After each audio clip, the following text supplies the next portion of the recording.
안녕하세요. 오늘 열왕기하 16장 한번 기도하고 읽어볼게요. 주의 은혜를 감사합니다. 매주 매일 주님 말씀 읽음을 통하여서 성경으로 나를 보게 하시고 또 성경을 통해 세상을 보게 역사하소서. 예수님 이름으로 기도합니다. 아멘. 16장 읽어볼게요. 르말리아의 아들 베가 제17년에 유다의 왕 요담의 아들 아하스가 왕이 되니, 아하스가 왕이 될 때 나이가 20세라 예루살렘에서 16년간 다스렸으나 그의 주상 다윗과 같지 아니하여 그의 하나님 여호와께서 보시기에 정직히 행하지 아니하고 이스라엘의 여러 왕의 길로 행하며 또 여호와께서 이스라엘 자손 앞에 쫓아내신 이방 사람의 가증한 일을 따라 자기 아들을 불 가운데 지나가게 하며 또 산당들과 작은 산 위와 모든 푸르나무 아래에서 제사를 드리며 분향하였더라. 이때 아람의 왕 르신과 이스라엘 왕 르말리아의 아들 베가가 예루살렘에 올라와서 싸우려 하여 아하스를 에워쌌으나 능히 이기지 못하더라. 당시에 아람의 왕 르신이 엘랏을 회복하여 아람에 돌리고 유다 사람을 엘랏 쫓아내었고 아람 사람이 엘랏에 이르러 거기에 거주하여 오늘까지 이르렀더라. 아하스가 아수르 왕 디글랏 빌레셀에게 사절을 보내 이르되 나는 왕의 신복이요 왕의 아들이라.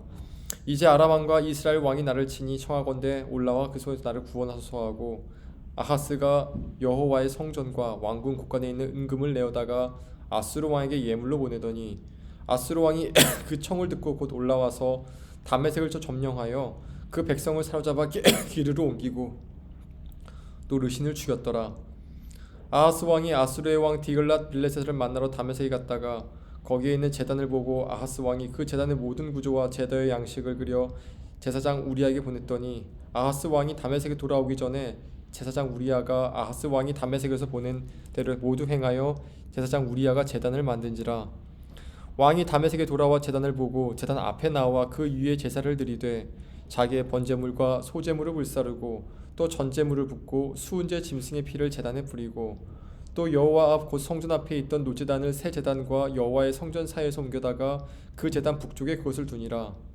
아하스 왕이 제사장 우리에게 명령하여 이르되 아침 번제물과 저녁 소제물과 왕의 번제물과 그 소제물과 모든 국민의 번제물과 그 소제물과 전제물을 다 이 큰 제단 위에 불사르고 또 번제물의 피와 다른 제물의 피를 다 그 위에 뿌리자.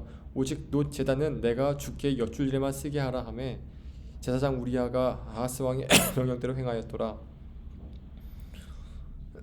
아하스 왕이 물두멍 받침의 옆판을 떼내고 물두멍을 그 자리에서 옮기고 또 놋 바다를 놋 위에서 내려다가 놋판 위에 그것을 두며 또 안식일에 쓰기 위하여 성전에 건축한 낭실과 왕이 밖에 들어간 낭실을 아수르 왕을 두려워하여 여호와의 성전에 옮겨 세웠더라. 아하스가 행한 그 남은 사적은 유다 왕 역대지에 기록되지 아니하였느냐. 아하스가 그 조상들과 함께 잠에 다윗성에 그 열조와 함께 장사되고 그의 아들 히스기야가 대신하여 왕이 되니라. 아하스 얘기죠. 당시에 이스라엘 왕과 베가죠. 아람 왕 르신이 유다를 칩니다. 쳐가지고 결국 엘랏을 뺏었어요. 뺏어가지고 유다까지 점령하려 했지만 점령하지를 못했죠. 계속 아하스가 이겼다고 얘기하고 있어요. 이겼음에도 불구하고 아하스가 다시 아수르에게 가서 자신의 모든 재물, 그리고 여호와의 성전에 있는 재물을 바치면서 이 아람 쳐달라고 부탁을 합니다. 결국 아람 왕 르신은 죽었어요. 하지만 이때부터 유다에 어떤 굉장히 나쁜 일이 일어나겠는데, 아하스가 아수르에 본 우상의 제단을 그대로 본떠서 유다로 갖고 와가지고 그 제단을 만들고 거기 위에 하나님의 제사를 드리기 시작했어요. 이게 참 문제가 있는 게 뭐냐면은 이때 구약의 시대지 않습니까? 구약의 시대의 모든 제단은 출애굽기에 이미 어떻게 만들어서 있어요. 그거 만들어 있었고요. 근데 그것에 드린 것이 아니라 자기 마음대로 제단을 다시 만든 거죠. 뭐 산당 얘기했었죠. 산당이 뭐냐면은 하나님께서는 제사를 드릴 때 성전에 가서 드리라 말씀하셨는데 그게 싫어가지고 자기 집 근처 돌덩이 쌓은 게 제단이에요. 산당이에요. 근데 하나님이 그 산당을 죄로 여기셨어요. 죄로. 그러니까 역대 유다 왕들 보면은 이들이 다 죄를 다 지어 나갔음에도 불구하고 산당만은 제거하지 않았더라가 늘 나오거든요. 근데 그 산당과 비슷한 게 지금 아하스가 세운 제단인 거예요. 하나님을 내 마음대로 섬겨보겠다. 하나님을 섬기는데 하나님 법칙대로가 아니라 내 뜻대로 한번 섬겨보겠다. 그거였던 거죠. 이것에 대해서 열왕기서에서는 이렇게 뭔가 이렇게 평가하고 있지 않아요. 그러나 누가 보더라도 이것은 아하스가 하나님을 섬기려고 한 것이 아니라 아수르 눈치 보려고 만든 것임을 알 수가 있다는 거죠. 그러니까 우리가 사람 눈치 보면서 예배 드릴 때가 있는 것 같아요. 뭐 남 얘기가 제 얘기인데, 고등학교 때 제가 다니던 고등학교가 통일교재단 고등학교였거든요.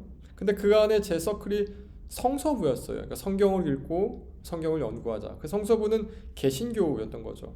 그 개신교였던 그 부서를 통일교 부서에서 굉장히 별로 안 좋아했어요. 왜냐면 우리는 통일교에 비판적이었거든요.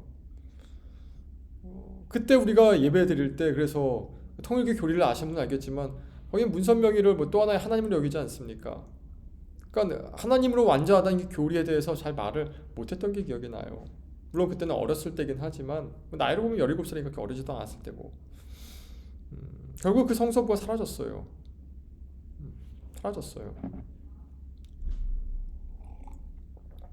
그러니까 여러분, 우리가 하나님 눈치 보면 사람 눈치를 안 보게 되고 사람 눈치 보면 하나님 눈치 안 보게 되는 것 같아요. 둘 중에 하나만 볼 수 있어요. 하나만. 우리가 그리스도 안에서 담대함이 필요한 이유가 여기 있는 것 같아요. 우리가 하나밖에 선택할 수가 없어요. 둘 다 가지고 갈 수가 없다는 거죠. 하나님과 돈을 겸하여 섬길 수 없는 것처럼, 오늘 나온 아하스처럼 아수로 하나님을 겸하여 섬기려다가 둘 다 섬기지 못하는 어떤 어리석은 일을 범하지 마시고 하나님을 인정하고 하나님 뜻대로 살아가는 은혜가 있길 기원합니다. 그거는 담대함 우리 구하십시다. 담대함, 용기 구하십시다. 기도하겠습니다.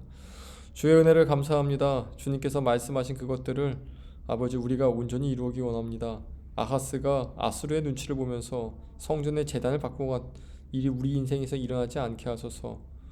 세상과 하나님이 부딪힐 때 하나님 선택하는 용기가 있게 하여 주시옵소서. 예수님 이름으로 기도하였습니다. 아멘. 다음 주에 봅시다.